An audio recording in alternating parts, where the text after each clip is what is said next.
আমি আপনাদের দেখাবো যে ইউটিউবের ভিডিওতে কিভাবে আপনারা ট্যাগস লাগাবেন এবং কোথায় থেকে কি ট্যাগস নিয়ে আসবেন। ধরে নেন আপনি একটি ভিডিও তৈরি করেছেন যেটি আপনি ইউটিউবে আপলোড করতে চান এবং আপনার ভিডিওটি হচ্ছে ফেসবুকে পেজ কিভাবে ডিলিট করব। তো আপনি করবেন কি, এটি ট্যাগস করার জন্য সর্বপ্রথম আপনি করবেন কি, চলে যাবেন গুগলে এবং গুগলে গিয়ে এখানে আপনি লিখবেন র্যাপিড ট্যাগস। আপনারা উপরে দেখতে চলে এসছে, তারপর এখানে ক্লিক করে দেবেন। তারপর এখানে র্যাপিড ট্যাগস চলে এসছে, এখানে আপনারা ক্লিক করে দেবেন। ক্লিক করে দেওয়ার পর এখানে আসছে ইউজ ট্যাগ জেনারেশন, এখানে আপনি ক্লিক করে দেবেন।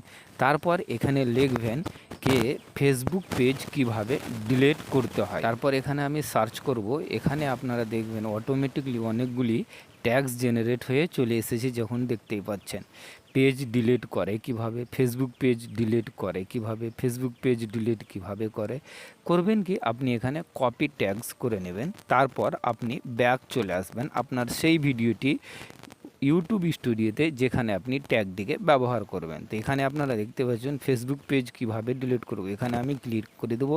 ক্লিক করে দেওয়ার পর এখানে করবেন কি, আপনারা এই ভিডিওটির এডিটের অপশানে চলে আসবেন। এডিটের অপশানে চলে আসার পর এখানে সর্বনিচে দেখতেই পাচ্ছেন ট্যাগসে ক্লিক করবেন। ট্যাগসে ক্লিক করার পর এখানে আপনি সম্পূর্ণটি পেস্ট করে দিবেন, যেমন আমি পেস্ট করলাম।